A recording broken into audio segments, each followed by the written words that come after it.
Hello, welcome to Constitution Monday with Monday. Article 5 of the United States Constitution establishes how the Constitution may be amended. From a constitutionalist perspective, this article reflects the founders' careful balance between necessary change and institutional stability. It ensures the Constitution is not frozen in time, but it also prevents it from being altered by fleeting passions or political convenience. The text of Article 5.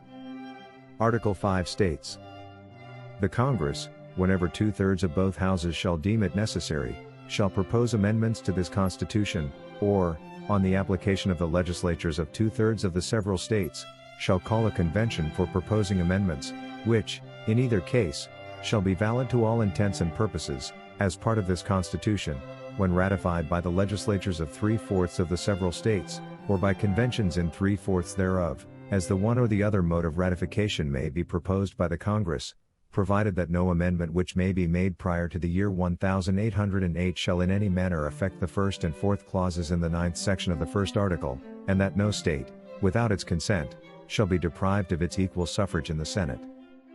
Although it is a single paragraph, Article 5 establishes multiple layers of constitutional safeguards.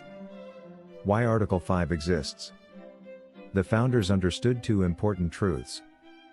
No human governing document is perfect. Constant change undermines the rule of law.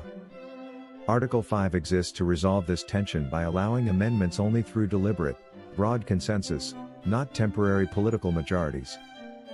From a constitutionalist standpoint, this reflects deep respect for stability, popular sovereignty, federalism. Two methods of proposing amendments. Article V allows for two distinct proposal paths. 1. Proposal by Congress. The Congress, whenever 2/3 of both houses shall deem it necessary, shall propose amendments. Key features. Requires a 2/3 vote in both the House and Senate. Prevents simple majority control. Forces bipartisan or broad agreement. This method has been used for all existing amendments.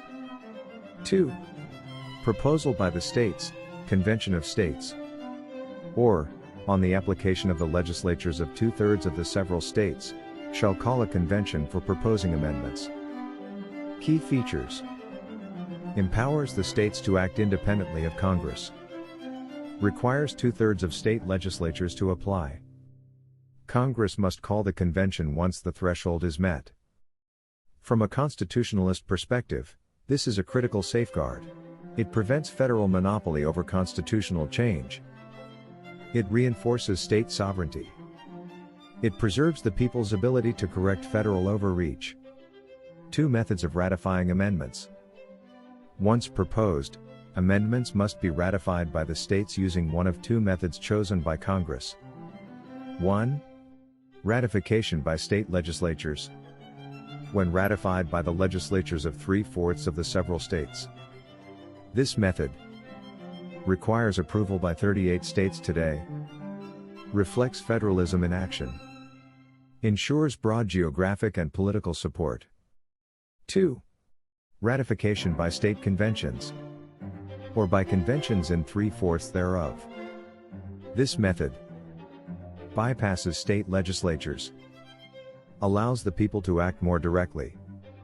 Was used for the 21st Amendment, repealing prohibition. This flexibility underscores that sovereignty ultimately rests with the people, not institutions.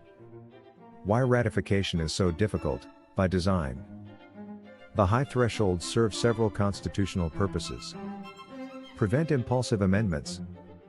Require national consensus. Protect minority rights. Preserve continuity of law. From a constitutionalist view, difficulty is a feature, not a flaw. Explicit limits on the amendment power. Article V includes two important constraints. 1.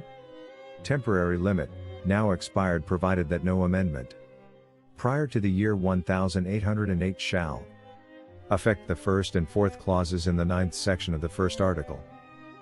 This protected the slave trade, temporarily. Certain taxation provisions. While morally troubling today, it reflects the political compromises necessary for ratification at the founding. 2.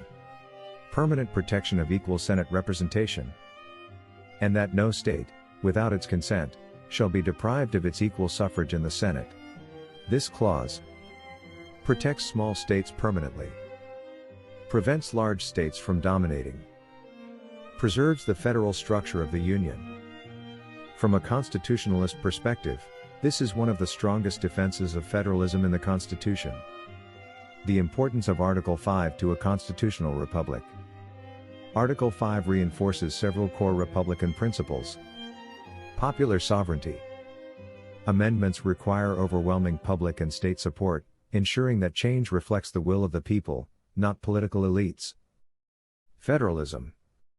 States play a central role in both proposing and ratifying amendments, preventing centralized constitutional control. Stability and legitimacy.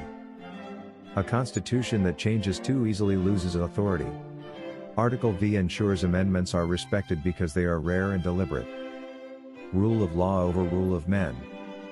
Article V prevents constitutional manipulation by temporary majorities or powerful officeholders. A constitution that endures, not one that drifts.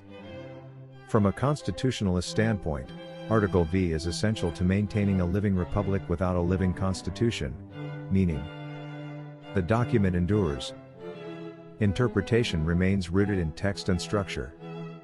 Change occurs through formal amendment, not judicial or executive reinterpretation.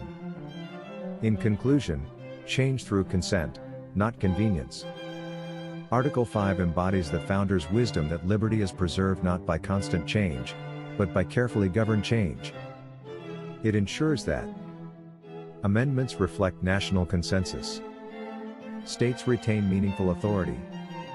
The Constitution remains stable yet adaptable.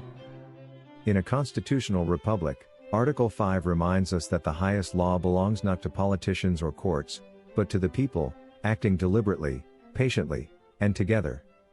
Thank you for watching, and as always, stay informed, stay free.